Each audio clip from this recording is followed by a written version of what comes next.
Good evening, Honorable. Good evening. How are you? I'm fine, thank you. So, good evening and a warm welcome to everyone joining us on this space. Thank you very much for joining us.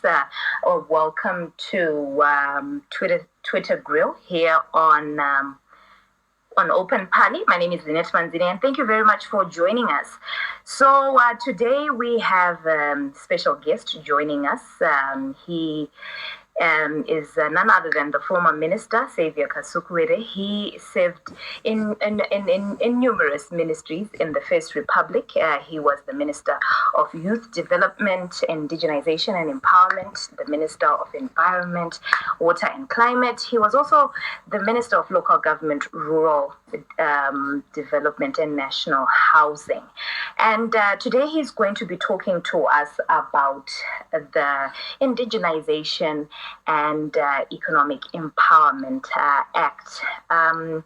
Miss Honorable, thank you very much for joining us tonight. Thank you very much, and thank you very much to all the listeners who are on this forum. Yes, so we are going to get right into it. And before we start talking about the policy, I just want to put this out there. There were people who came to my inbox, people who came, to my inbox and asked me, Lynette, why are you hosting such a space?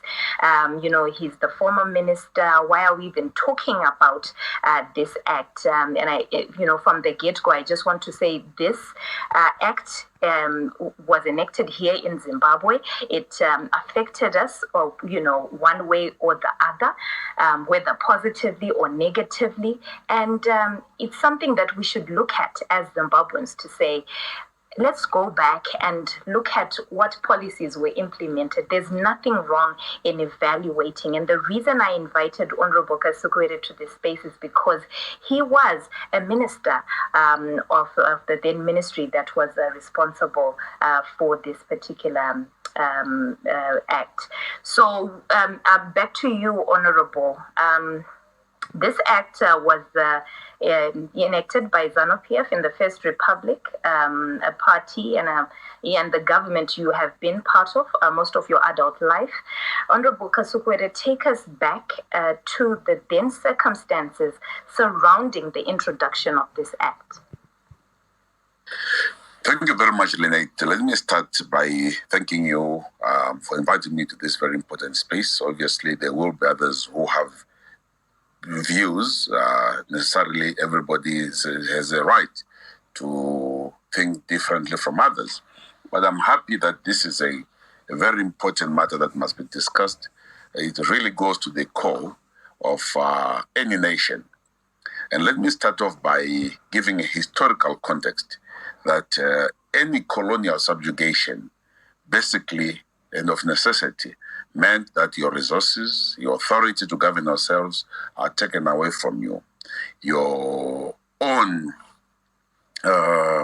traditional beliefs are also put in a position of jeopardy, which is your social standing as people.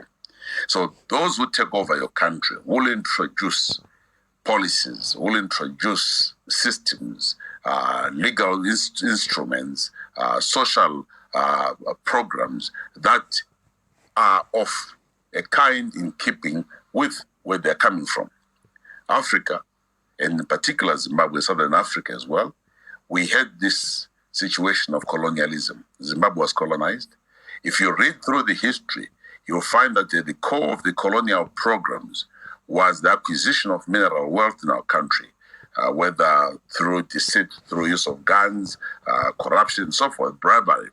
It was done by the colonial powers as they extended their hegemony, as well as that acquisitive nature of controlling and running our mineral resources. Gold was at the center of the discussions, and even the settlers who came in were also promised mineral rights, mineral wealth, and that was the major motivator for many of them to move from their countries into our nation.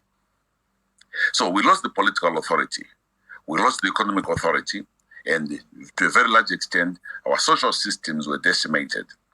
Going forward, This again forms the basis of the liberation struggle. When our elders, the Nehanders of this world, the Baba Joshua Nkomo, Robert Mugabe, and many other leaders emerge, Benjamin Burombo, at the core of it is the independence of our people, the economic control of our resources, and re-establishing ourselves as a sovereign. This is how we get to a stage where the war has to commence, people are jailed. Those who did that, who were jailing the colonial Ian Smith regime, were very clear. They wanted to control the resources. They wanted to be in control of Zimbabwe. And you recall that even after independence, in 1980, they lost the political authority. But they were to remark later on that, oh, we didn't realize that all you wanted was political authority. If we had known that you didn't want economic control, there was no reason absolutely for us to have fought with you. We should have allowed you to run in the offices with district administrators because you fellows do not understand or do not know where the wealth lies. Now, as our people are getting to awaken, ZANU-PF as a ruling party, and in particular, the late Vice President Joshua Nkomo, he leads a very strong debate around the need for our own people to become involved in the economy. Alongside President Mugabe, they underlined that having achieved political independence, the next thing to do was to bring about economic independence. And this was done.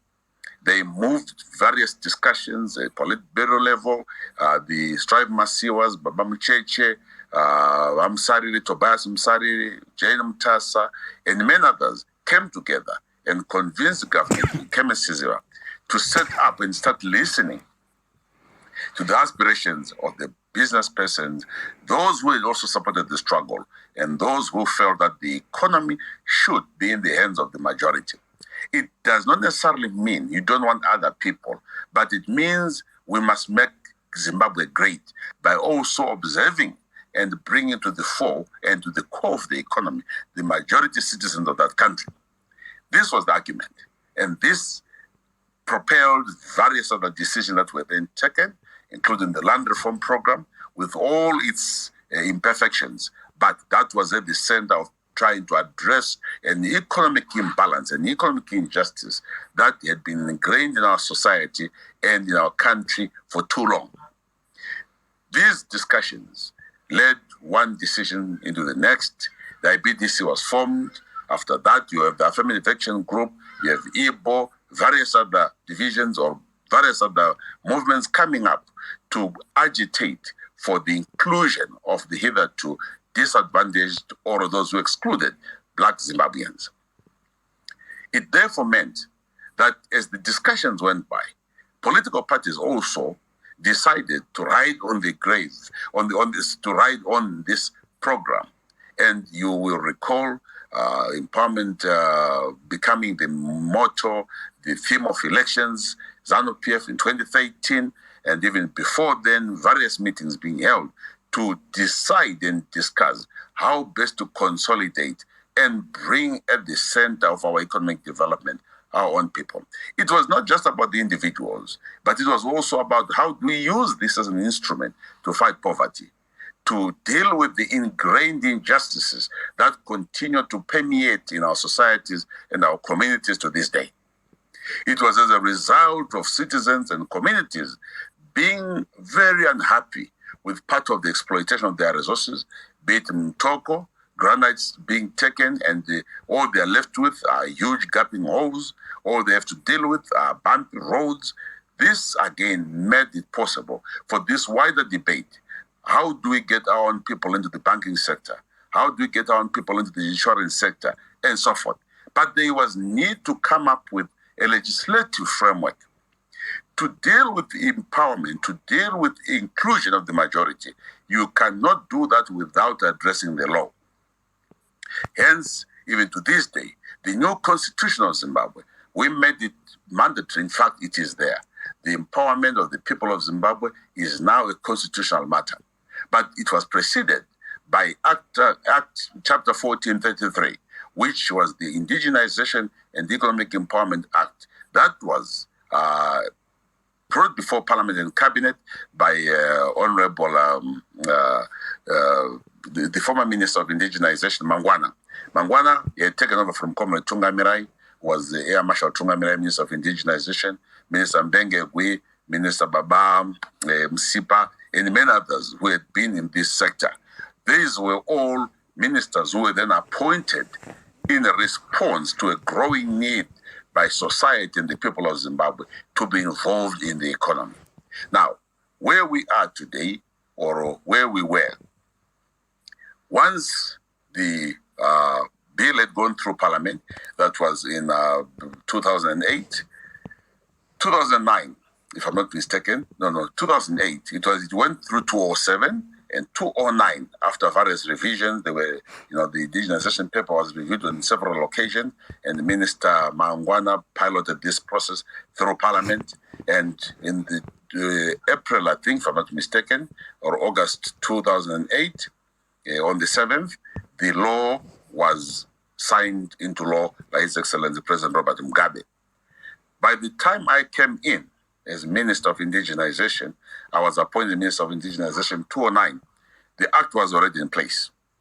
And the Act was already in place. It was now an Act assigned to every minister is assigned an Act of Parliament to administer by the President. So among the acts that I was given or assigned to was Indigenization and Economic Empowerment Act, Chapter 1433. I had to look after also the youth, Zimbabwe Youth Council Act, which was also in place. I think I had the least number of acts, but very critical in terms of the direction. And this happened, and let me say this, 2009, during the GNU, 2010, January, I gazetted the instruments, basically bringing that act into law now. I came up with the statutory instrument that one set up, which was a condition in the act, that there must be an Indigenization Economic Empowerment Board, which I did in December 2009. And once I had done that, they advised me on the act, and we went to sit down with the AG's office and came up with the statutory instruments, which then gave birth to the various statutory instruments that we started off with in 2010, in January. And I want you to understand that we implemented this act when we now had a Grand National Unity or Government of National Unity, the GNU. We were in there together, and when we started doing it, all these issues were brought before Cabinet, and we used to discuss these issues as Cabinet. I thought I would give you that background to start off with, so at least if you want me to proceed, I can then proceed within the given parameters. Thank you very much for that explanation and that background. Why did it take so long for us to, as a country, to have such an act? Because one of the reasons, for the War of Liberation, my apologies, was to bring economic, political, and social emancipation to the indigenous people. Why did it take so long for us to get to this point?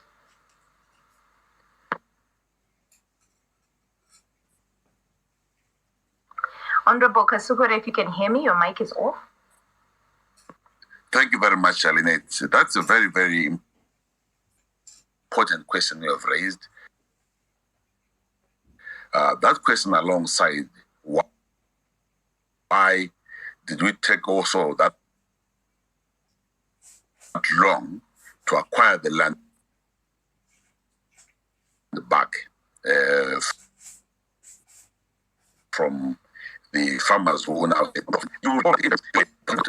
the Prime Minister, where he spoke about reconciliation, our enemy plowshares. They set up various Zimcode conferences and so forth,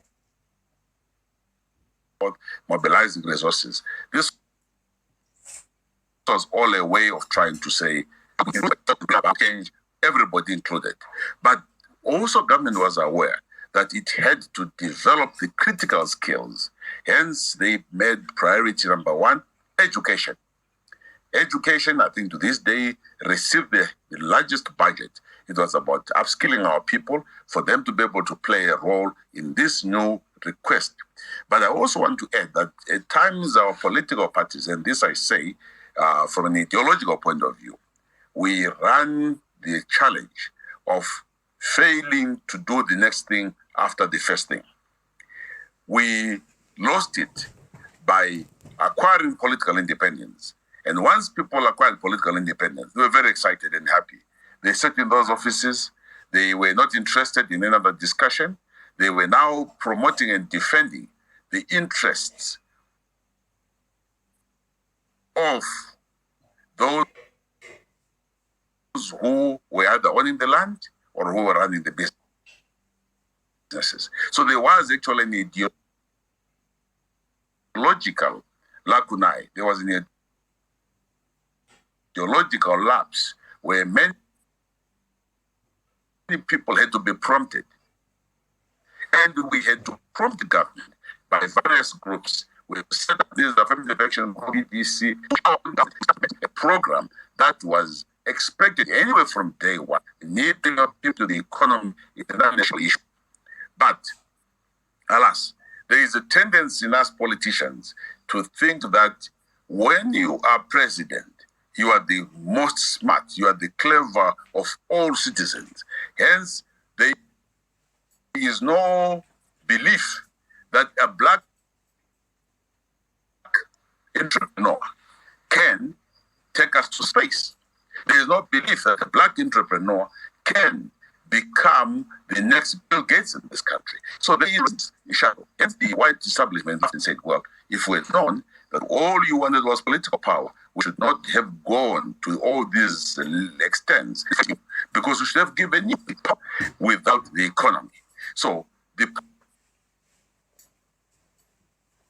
political parties in a majority of cases in Southern Africa took it for granted that once the president is in the office, there is a black prime minister, everything will follow. But we did not understand that they had political structures to deal with if we're going to bring about this new desire to give people an opportunity to play their part in the economy. Admittedly, and this is very, very funny, because most of the liberation movements were supported by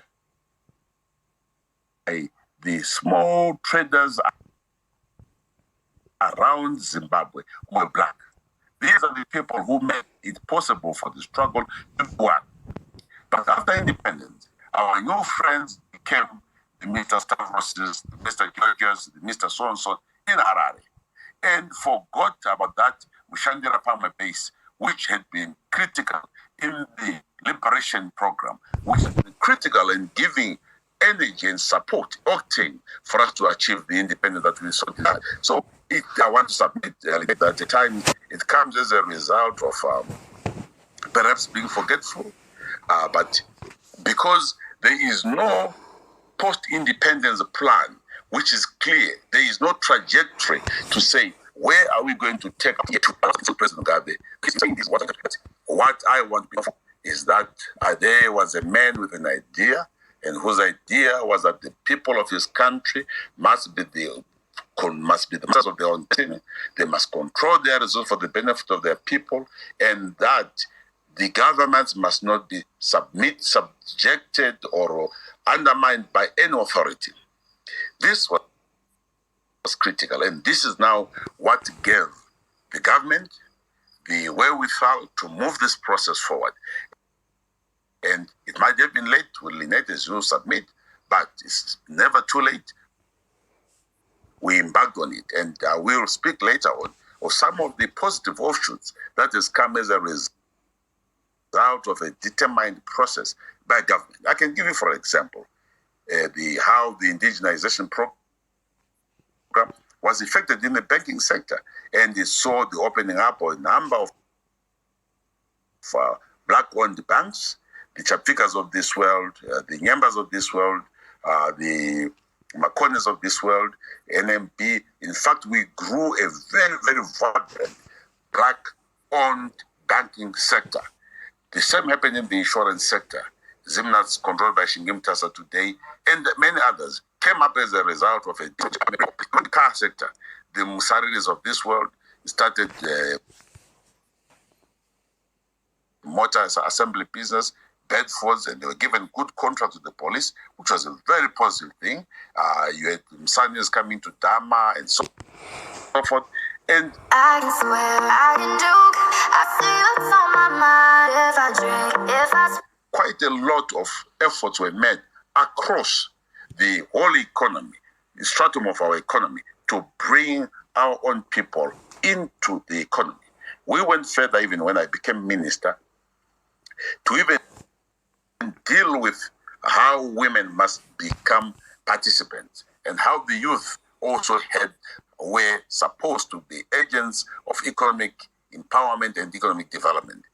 I want to stress that we can't have enough positions for politicians, but clearly we can have enough room for economic agents and players who can become presidents of, assumed with small house status. Strive Masiwa, Shingem Tasa, many others. And I want to still say we can do much more today than we did yesterday, but it requires government's very clear determination that it's time to make Zimbabwe great, and we do it for our people. We don't do it to please foreigners. We do it because our people expect it. Because we are weak, we must do it because we are courageous. Nowhere else in the world do you find an economy that is run by foreigners. Nowhere in the world do you find the vestiges of colonialism still running rampant, running the economy as they see fit.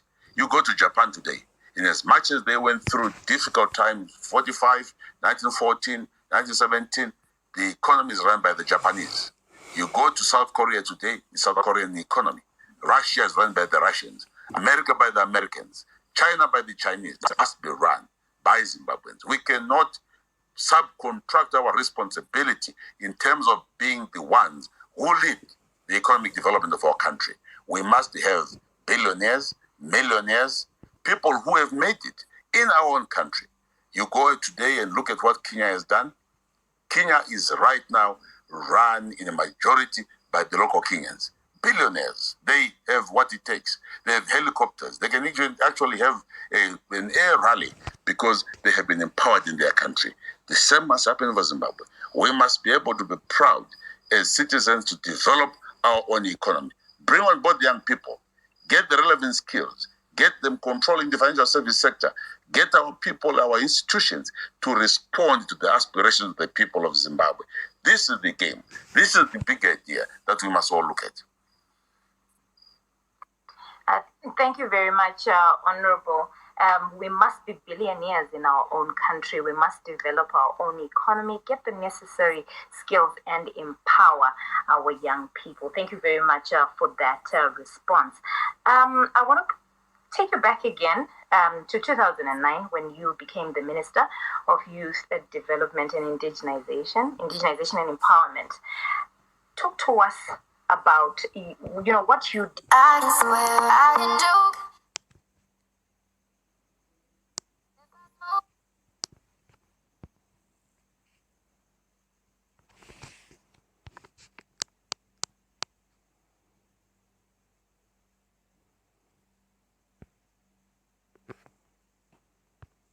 When you were handed over this portfolio, what did you, because you were the minister from 2009 to 2018, tell us, before we go to that, let's talk about the Indigenization Act for the benefit of those on this call who might not know what it is. Just run through it real quickly and then we move on to the next.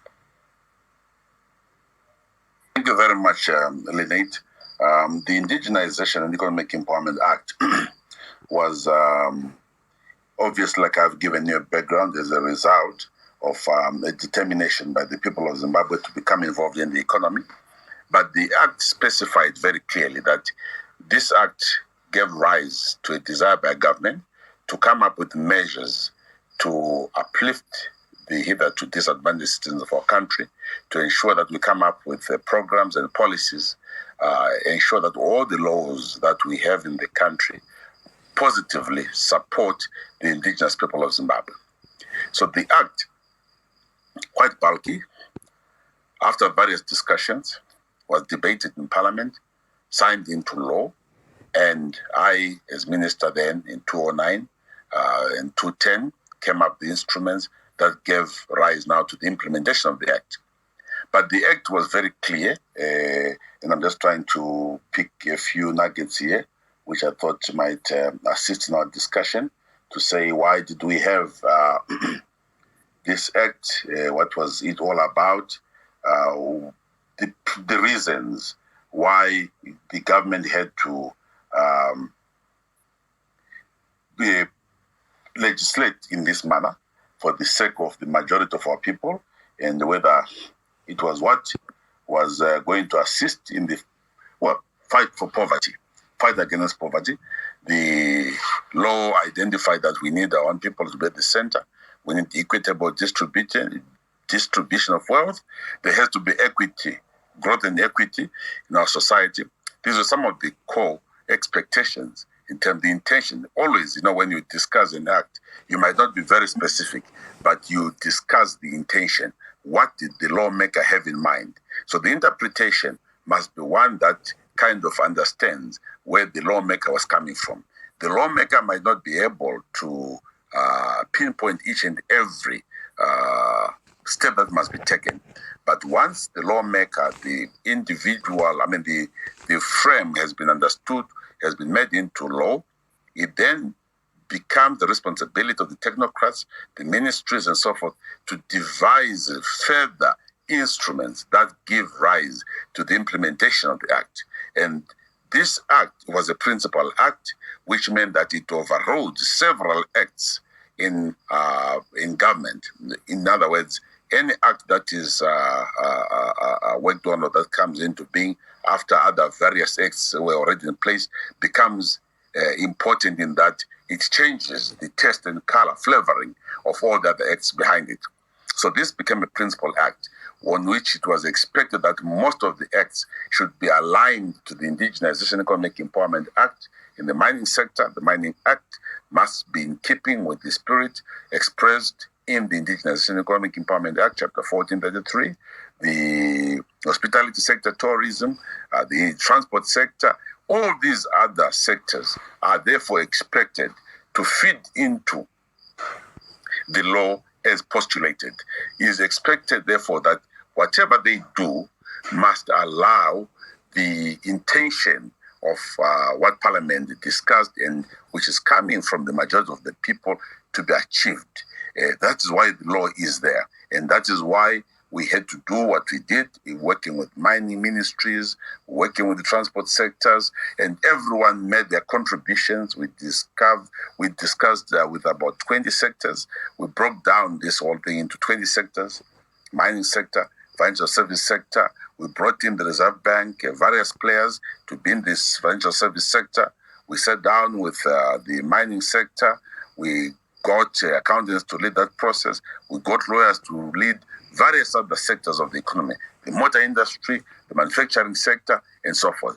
That is how the law was basically, that's how we put the foundation and started implementing the law so that we achieve the objectives. But remember, and I must say this, we were doing this in a very difficult and protracted period with basically two political parties. So we had to call it very fine movement. They had to sidestep certain issues and discuss and bring about unanimity.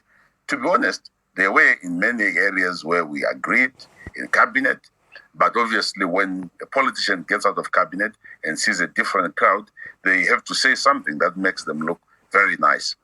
But there was contestation in cabinet. There was difficulties to get everybody on the same wavelength. But as time went on, I want to say to you, it became exciting. I recall Professor Mtambara being extremely excited when I presented on the Sovereign Wealth Fund, when I came up with the instruments of how best the distribution of resources must be handled from the communities, how the workers must be involved, how the Sovereign Wealth Fund must become an anchor in terms of restoring value for our people going forward. And obviously, how, even the Zimbabwean business person were going to become a player, as well as our, investors, those who are coming to our country. But we agreed that the primary importance of our local people cannot be played down. So that was how we formulated this process and this program in government.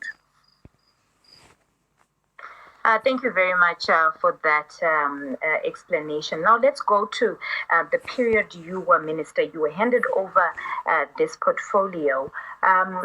What were your major achievements as you were trying to implement this particular policy? Several. The first thing was the conscientization. You can't succeed without educating the nation. We had to educate the nation. We had to carry out road shows around Zimbabwe. We had to explain why we're doing what we're doing. We had good and rough moments. We spoke to crowds that were impatient.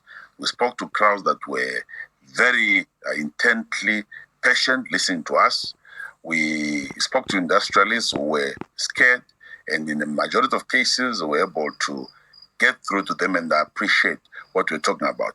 And I want to say that one of the major achievements was that, and this is my observation, a number of South African-owned businesses or mining entities were quick to accept that this policy was very important because they've had prior experience in their country.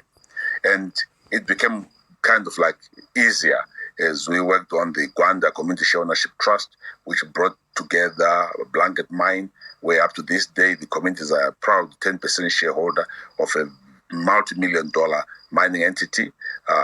They are shareholders of PPC, and PPC has given them shares. They have their shares. The same also from Guza, who are members of the same, they share in terms of PPC activities. We had various other mining entities in Makerere and South coming on board. We went to, successes were noted in the Shishawane, where not less than 17 schools were built by the community trust. They built several buildings for maternity houses, hospitals were built in the Shishawane area. We went to the Unki, that is Unki in Shishawane, which was a very powerful one. We also had the Mimosa mines, which up to this day has registered very, again, successful developments where communities were able to buy some of the key equipment that they required. The Unki one, again, very successful. That is around the Shirugu area. They have been able to do marvelous things. In fact, when you get to the turnoff, going down, the turnoff going to Shishawane, and the other one coming to Kwachivi, the turnoff, you'll find there's a brand new school which was developed there from scratch. That was done by the community trust. There are several things or buildings that were done, and I would still want to urge listeners, if they can, to read some scholarly work that was done by Johannes Machinya. Johannes Machinya did a research on the community trusts as well as the empowerment program. He was studying at the University of Witwatersrand in 2004. In partial, he made a submission to his university as part of his qualification program for the Masters of Arts, Economic and Industrial Sociology. He did perfect piece of work. I've gone through it several times. It's a seminal paper, really, that one can deduce the successes. Everything that I've talked about is in there. The number of classrooms built, the number of F14 houses built, boreholes built, schools built, clinics, people employed. For instance, in Shawane, he notes that over 640 people were employed by that community trust. That was what one would term participatory community development. He also speaks about what happened in the Ngezi Community Trusts. Very interesting to read. I think I really would like to encourage people to go through it and see. He knows the role played by the chiefs, the problems associated, which I think that is what we want to see. How do we fine-tune this program for it to be able to achieve what we want? But going beyond that, and allow me, colleagues, to just bring a very important fact of history here. I recall in 2000, just after we had formed the new government, we invited, and this is for your information, General Chwenga was Army Commander. At his house, he invited myself, Dr. Nkosana Moyo, Dr. Simbama Koni, Patrick Shinamasa, the standard minister, then led Judge President Chijigao Siku, and some of those who were there. We sat in his gazebo at his house, and this had been requested by Nkosana Moyo to say, guys, we need a policy program that allows the emergence of a new economy. We are not going to destroy the old economy, but let's now plan and move a step ahead for the new economy. I thought I must just bring this one so that at least you understand how broad this discussion has been. But coming back to the successes, we set up the Youth Fund.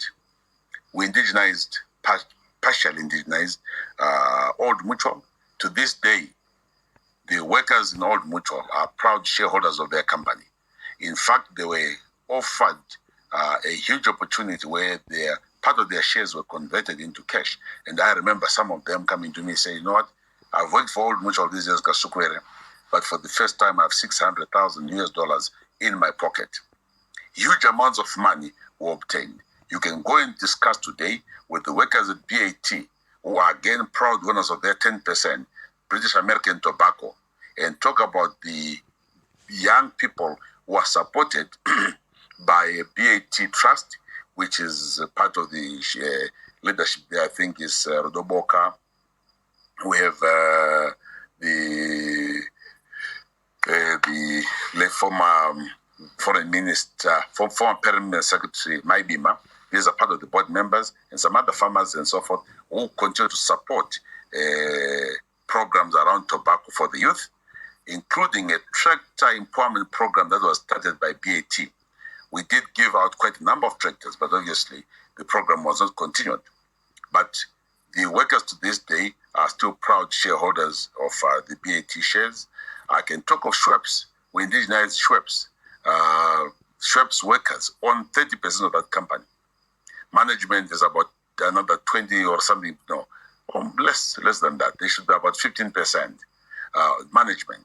And this company was so proactive in terms of empowering their workers. I remember having a discussion with Charles Msipa, who's a very level-headed Zimbabwean leader, who was MD of Schweppes, and ensuring that they build homes and houses for all the Schweppes employees because they have an endowment, they have a fund, they are shareholders of Schweppes.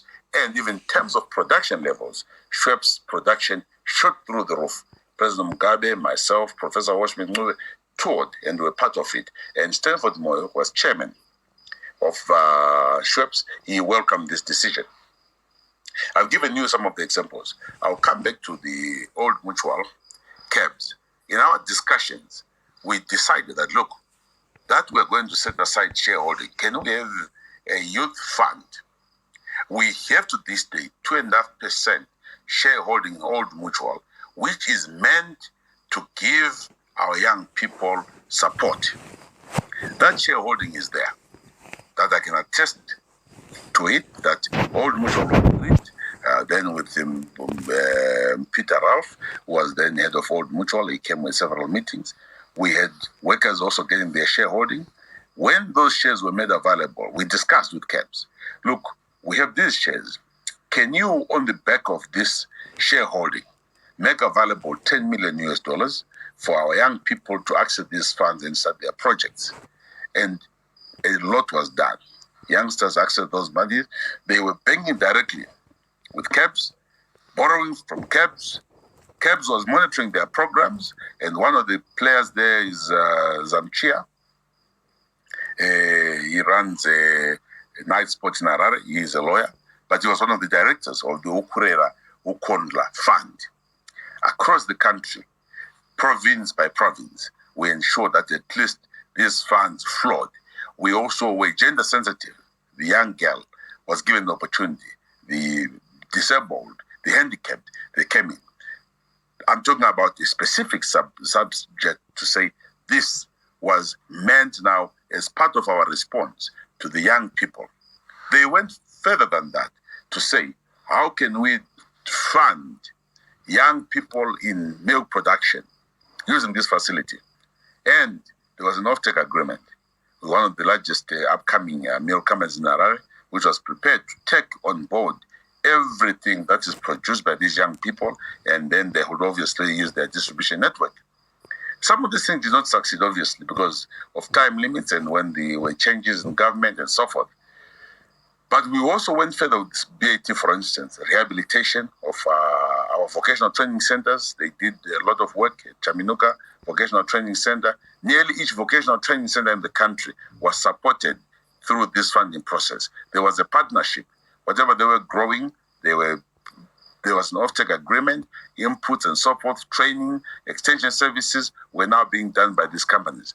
I found that there was a willingness by the major business to include the majority. What they were skeptical of was individuals coming to try and get the shares as individuals. But a broad empowerment program was very, very welcome. But there were challenges too. Like I said, it was a contested government. Even though it was contested, it became inevitable that other colleagues actually saw merits in what we were doing. Some came on board, some tried to keep quiet for there to remain in the political safe zones. But we also still had those who went on the payroll of major entities. You had situations, especially around Mashingo, the sugar industries there. There was actually a big problem. We had a breakthrough in Bikita, the Umtendis of this world. The church is a shareholder of Bikita Minerals. Mavaire and others who were in there, their consortium, became shareholders. They signed that agreement before our time, but we had no option but to support that. But the workers and the communities was a must. And the same happened almost in the mining sector. We had challenges in Marange, challenges which I can talk about later if people are required to know. But I would say, sector by sector, there were green shots. What we did not get right was to get every ministry to play its part.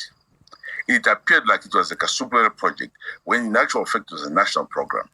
Each minister, each ministry had the wherewithal to shine in their sector. But some had difficulties to sell that program to their constituencies. Hence, there was quite a bit of noise, there was a bit of misunderstanding or lethargy in terms of implementing this law. But I still submit that if we corrected the things that were done wrong, if we looked at this program again, we take advantage of the scholar work that is available before us, we recast this program, there is no better opportunity than now for us to create an economy for Zimbabweans. I am not saying we don't want foreign investment. I am saying we want Zimbabwean investment to take the lead. India says, make India great. In America, he says, made in the USA, made in America. Why can't we do a make in Zimbabwe, made in Zimbabwe? Where our own people summon their collective capacities, their skills to get into the framework of running their own economy. We should not be scared. We should not push our people out because we don't believe. I want to lastly say the financial service sector was not an easy one, very difficult. On one stage, one time, we are together with the Reserve Bank. On next day, the Reserve Bank has done a few gymnastics. They have changed. It became a backwards and forwards. We had discussions with now PS Guamatanga. He was keen on Barclays Bank, setting aside a fund also, which we did with Mai Nyoni to support women empowerment.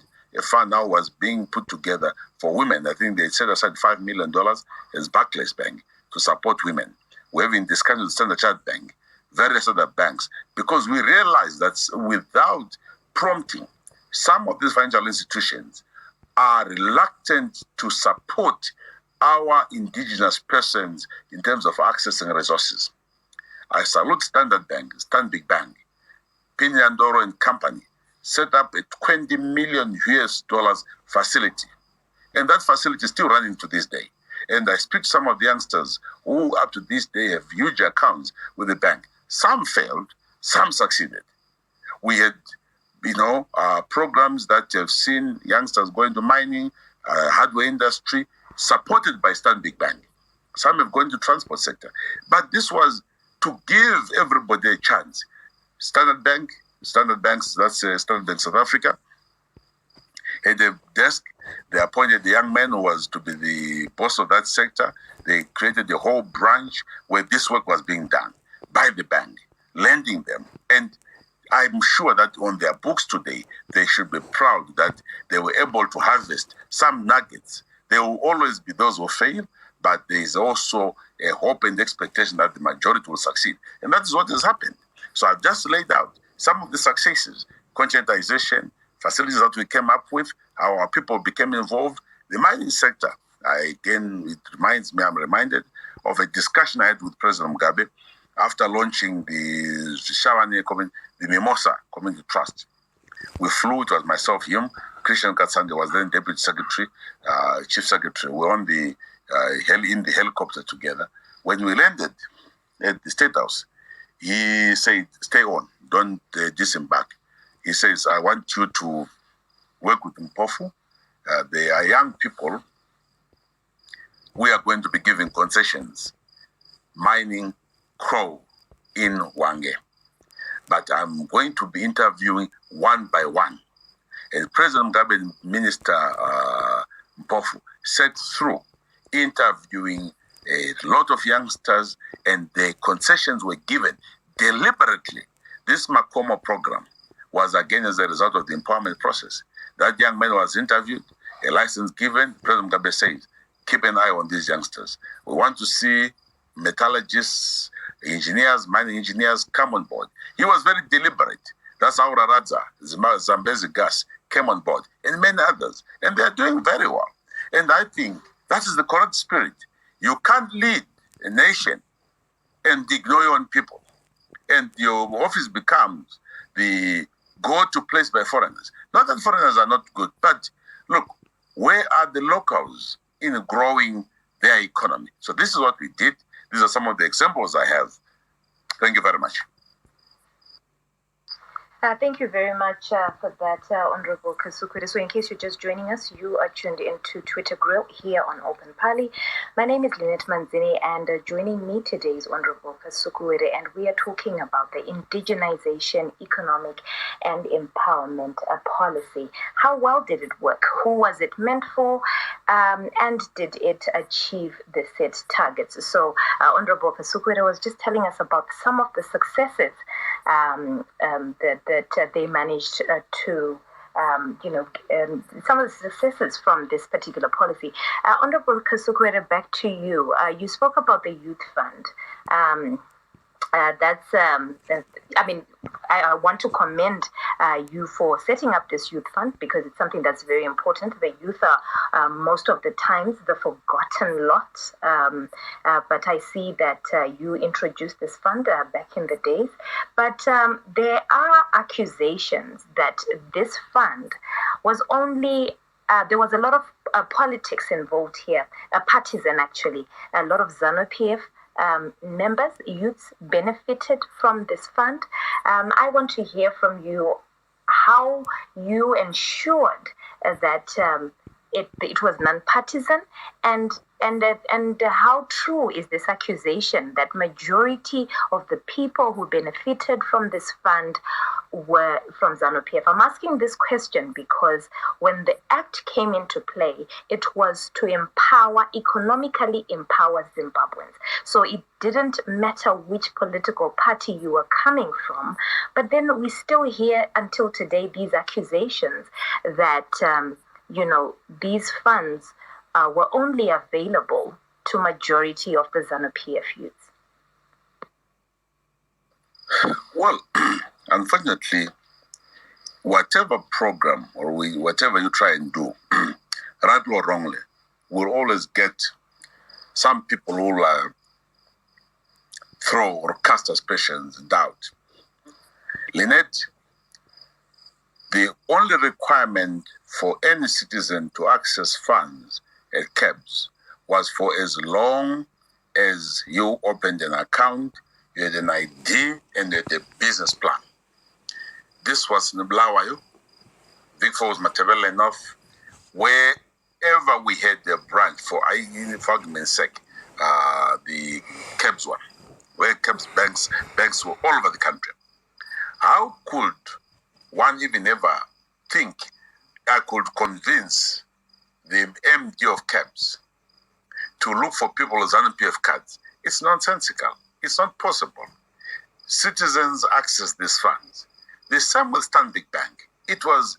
There was no way I could have gone to Pindi Andorra and Tim and said, can you give these funds to ZANU-PF aligned youths? No. We had the facility with CABS, with CBZ, John Mangunja, for the young people, again, across the board. In fact, the statistics are there. The names, I think we made them available in Parliament, and it was across the political divide. I'll be specific. Honorable Chamisa was then head of the youth in MDC. He came to me and said, my brother. We used to sit next to each other. I said, my brother, my youngsters are complaining. I said, no, Minister. Come, bring them. He brought his entire team. He sent his entire leadership of the MDC. And I told them what they had to do. If there's any one of them who didn't access those funds, let them tell me. They went and accessed the funds. Priscilla Msayarambo came on behalf of the MDC team and said, this is what we're hearing. I said, comrades, go and this is what we must do to access the funds. The MDCs, both of them, access the funds. Obviously now they've changed. It's now CCCC. But the old MDCs access the funds, and that I know for a fact. And Comrade or Minister Coltart came to me and said, the Blawa is not getting. And I said, Coltart, you can have a chat with the MD of CABS and ensure it's done in Blawa. And it was done. How could I influence people I don't know where they are? Yes, I was a ZANU-PF youth leader and I was a ZANU-PF minister. Naturally, one would think it's only benefiting ZANU-PF people. But the discussions I had even with the colleagues who brought their own people they wanted to support it, and I referred them to the relevant departments.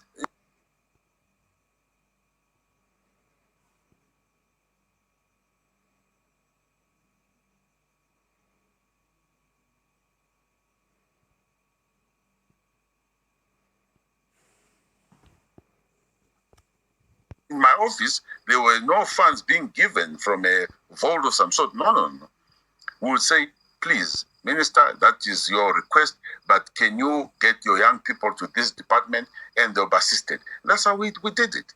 And I've said this, I've told you which political party came and which political party benefited, including ZANU-PF.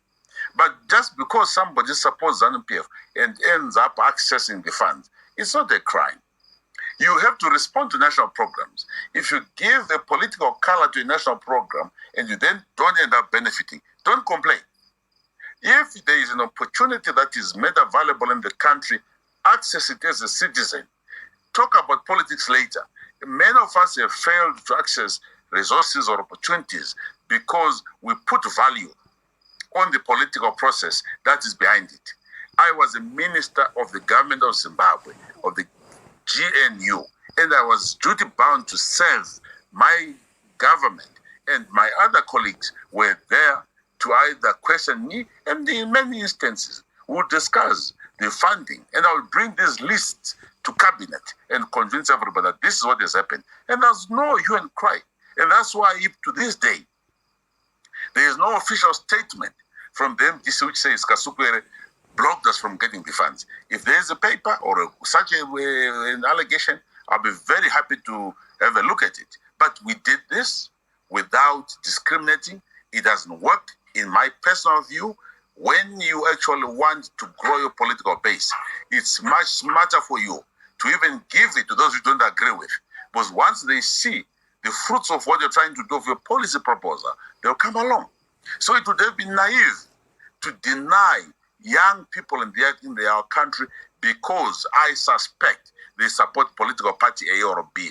Not possible. There are millions of youngsters who to this day require support. And we must do so, not looking at their political views. Let's just support the young people of Zimbabwe and let's uplift them all in total. It's not about the politics. Let them decide who they vote for. But a part of the program will sell a program. And that is what must carry the day or in the final analysis. Thank you very much for that, Honorable. I'm a bit worried with your explanation. You say that, this indigenization was to empower Zimbabweans. The youth fund was availed during the GNU. And you can imagine if ministers like Nelson Chamisa coming to you and saying his youths are unable to access this fund, Priscilla Misia Irambui, David Coulthard, all the other people that you mentioned were coming to you. What about the youth who were not members of any political parties? What about youth who were not connected? I'm thinking of young Lynette back then, who didn't have access to Honorable Kasukuwere, who was not a member of MDC or ZANU-PF. How did you cater for them?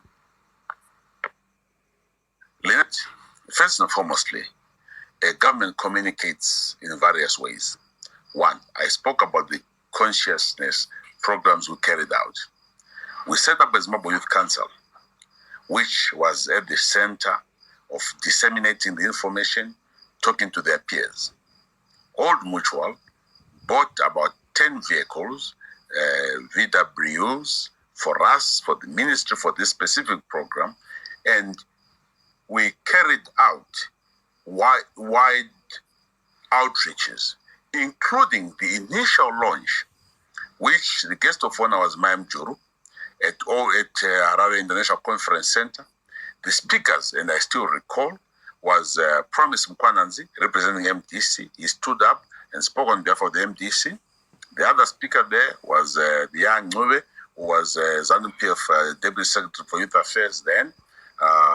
Myself as Minister, Zikira as CEO of the Youth Council, Mayam Juru, Gwerume and Vamtambara. Vamtambara was there. He spoke on behalf.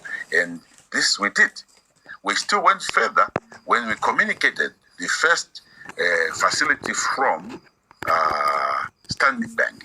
Minister Biti spoke about it in Parliament.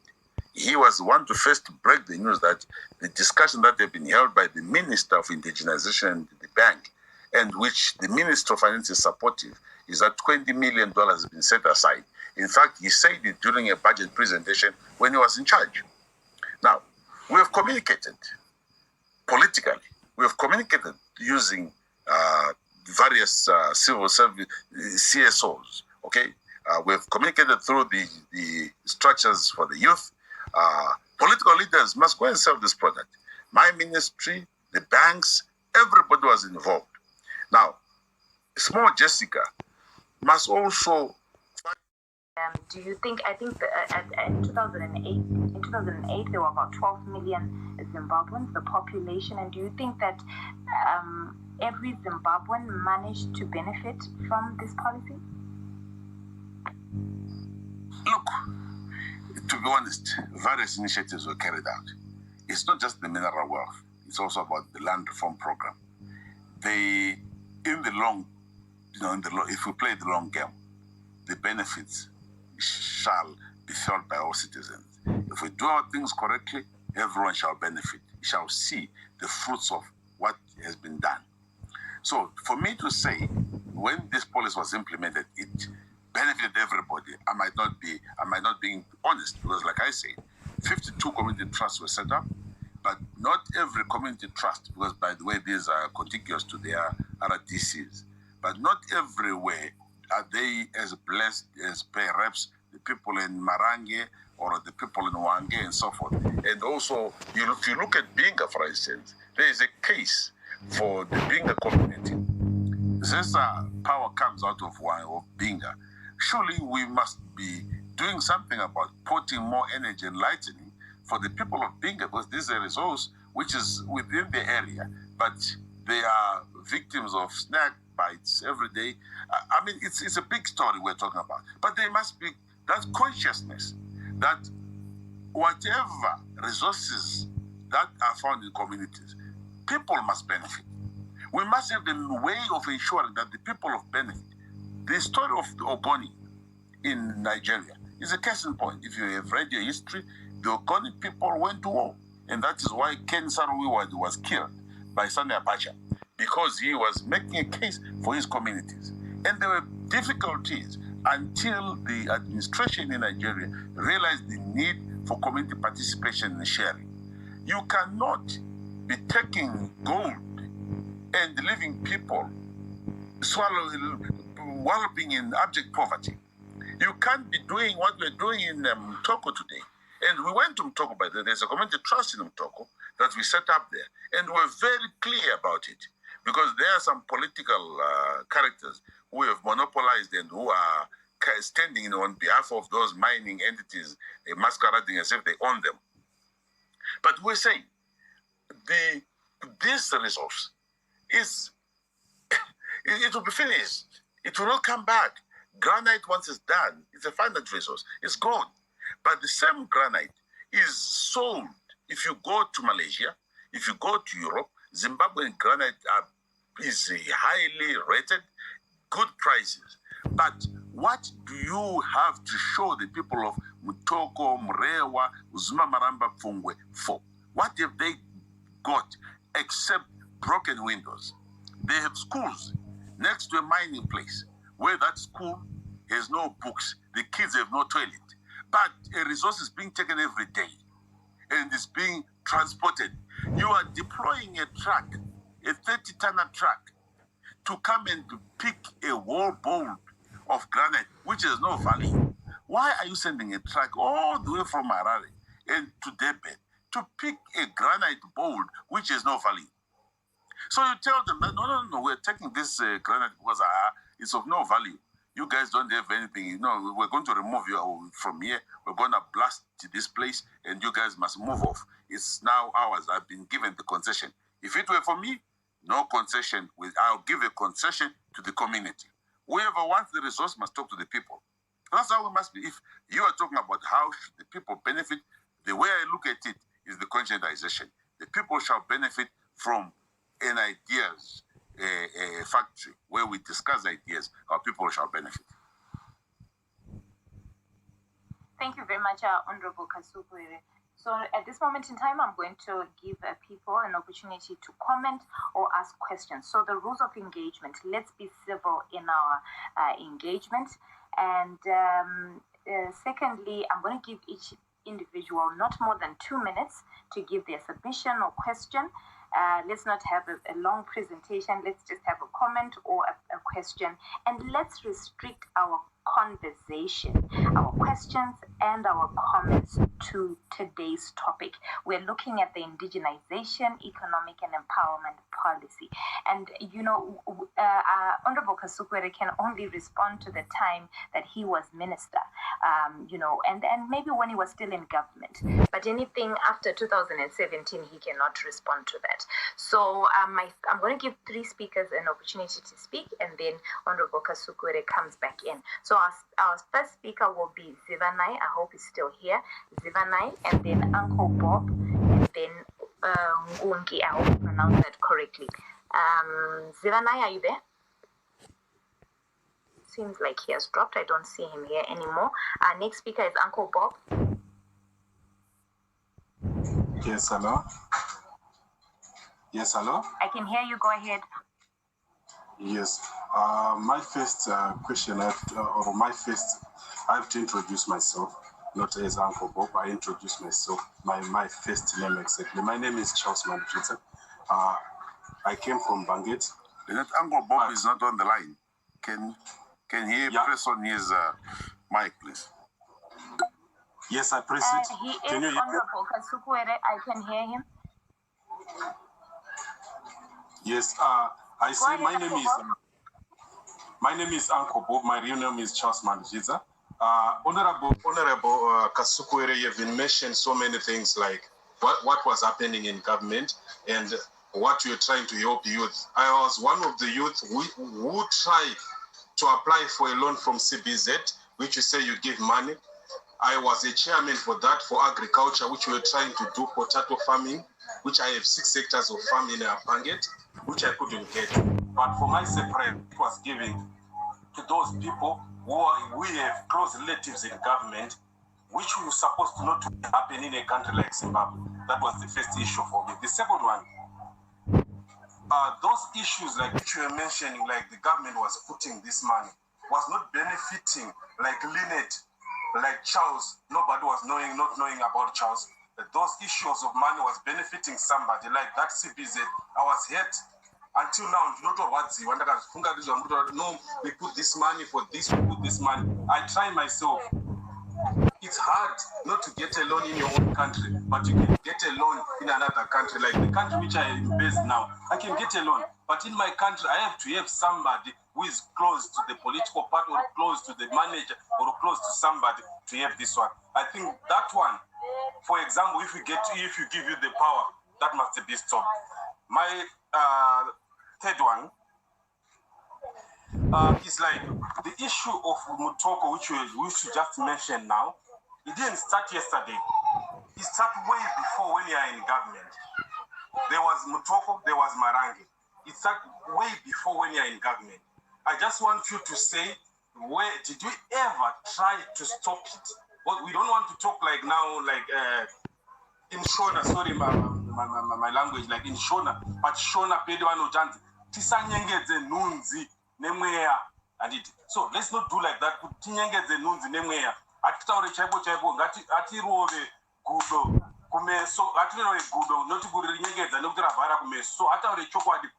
Zvikwa mutoko zvakagara zviriko, zvikwa marange zvakagara zviriko. Pakazobiwa nyango mukuru wekuzofakatara 15,000 15 billion. So ataure chokwadi kuti no zvange zviriko tisade kushora kuti vaapo zviri kuzodai zvitizotaura kuti zviri kuzonzwa izvezvi zviri kuzonzwa no.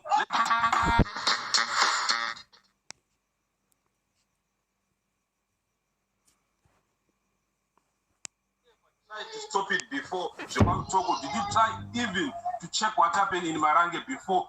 To those people in Marange, did they benefit anything even when you are in government? I've been there. I know the roads. I've been there in Toko. I've been there in Marange. Did they benefit? That's only what I can say. Thank you. Thank you very much for your submission. Thank you very much. I've noted down your 3 questions. Let's go to our next speaker. I'm struggling to pronounce it, but Gungi, please go ahead. Ngugi. Sorry about that. Yeah, it's Ngugi. Yeah, thank you, Lynette. Inechataura muneshona about chirungu chinondinetsa. Kuna Mr. Kasukuwere. Zviri kutaura Mr. Kasukuwere is fine. Ari kutaura chokwadi kuti in his time things were looking good, and it's like now things are not looking good. According to what he's saying, Mr. Kasukuwere. Saka, my question to Mr. Kasukuwere is, Saka kana kuri kuti zvinhu iye zvino semaonero amuri kuita muri kuona songati zvinhu zviri kuenda in a wrong direction here. Saka kana tikakupai chance yekuti mutonge futi imwe Mr. Kasukuwere, which means zvinhu zvose zviri kuitwa negovernment iye zvino muchazvikansera then mutanga patsva, munenge muchitanga patsva muchiita zvipi? Kana kuti zvacho zvamunoona zvakaipa zvitaurei tizvinzo kuti izvo zvinhu zviri kuitwa zvakaipa, because it's like zvinhu zvakanga zvakangonaka nguva yamakanga muripo, iye zvino zvinhu zvaipa. Saka zvinhu zvacho isu tiri kuona zvinhu zvichitofamba nenzira iriyo chaiyo, asi muri kuti kwai zvinhu hazvisi kufamba nenzira chaiyo. Saka imwe tiudzei kuti kana kuri kuti teta kudzoserai mupawa, zvinhu zvamuchakansela zvamuti izvi zvinhu zvandizvidi ndichazvimisa then ndoita zvinhu izvi, tiudzei Mr. Kasukuwere. I thank you. Thank you very much for that. My apologies for mispronouncing your name correctly. Let's go to the next question, Wilbert.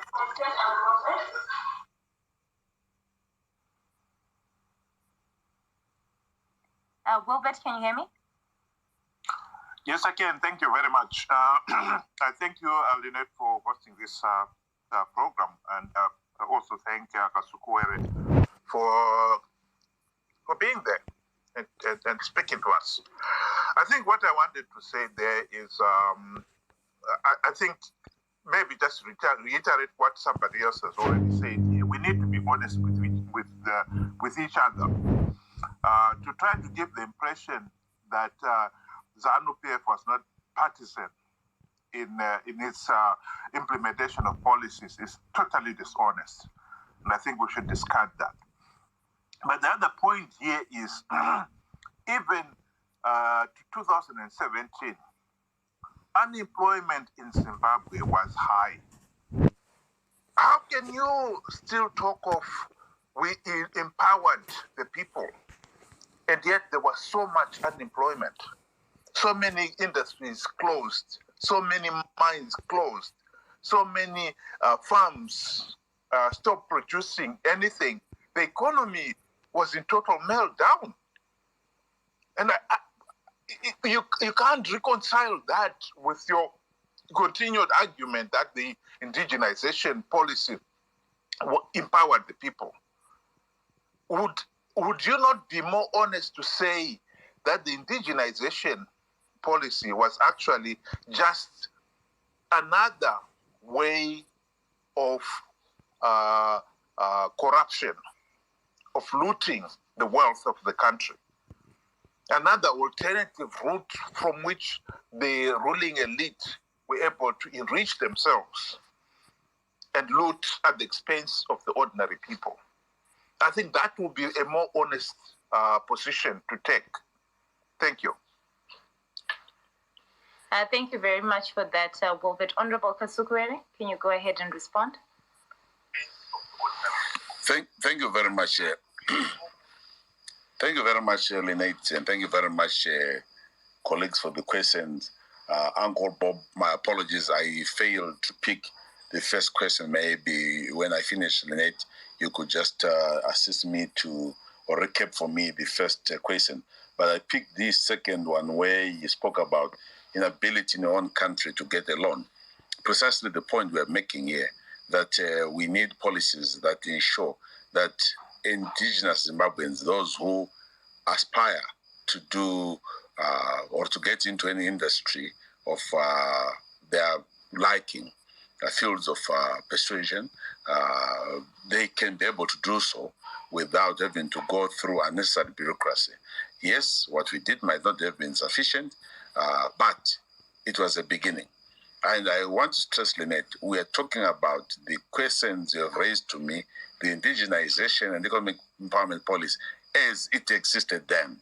I have avoided dealing with the current situation because I have not decided, or let alone am I criticizing its non-implementation as it stands today, because it's not there. Hello, Lynette? Hello, Lynette? Can you hear me? Hello? Yes, can you hear me?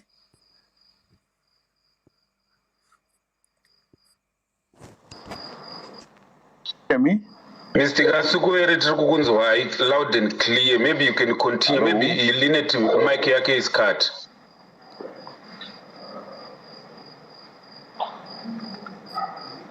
I don't know whether colleagues is there, but who can hear me speaking?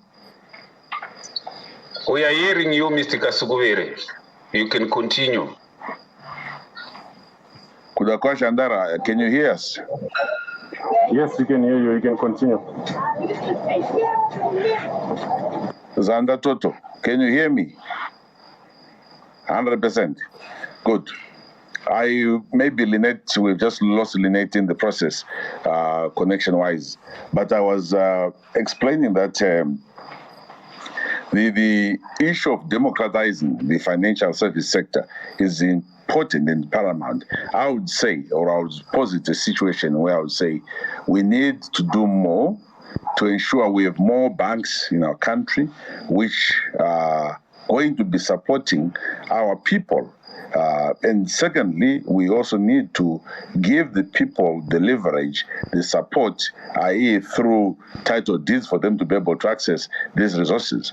But I am very certain that the questions you have raised, that you are frustrated, it's a fact.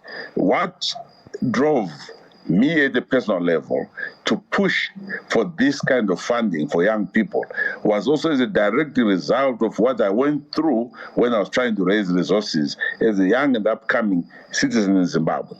It is that personal experience that forced me, all that consciousness, that when I became minister, I thought young people today who are almost like what I was then are still facing the same challenges. What can we do?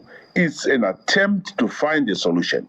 And in an attempt, you make mistakes, you might not succeed, but we must perfect and still get to a stage where young people can access resources. That's why Empower Bank is there. That's why other institutions must come up so that at least we support people who have a desire to access resources. Like you have said, you're able to access resources outside the country. It should not be. You must be able to at least succeed in your home country before you succeed outside. And then lastly, you spoke about before government. Look, this policy, and I'm restricting myself to how we implemented it during our time in government. And because you've asked me, you can't expect me to come here and bash a policy, which I was the minister. You can't expect me to come here and start praising a policy that's no longer in existence in the new government. I can't talk of what is not there. I talk of what we did, what we tried to do, and I've given even scholarly articles that support the program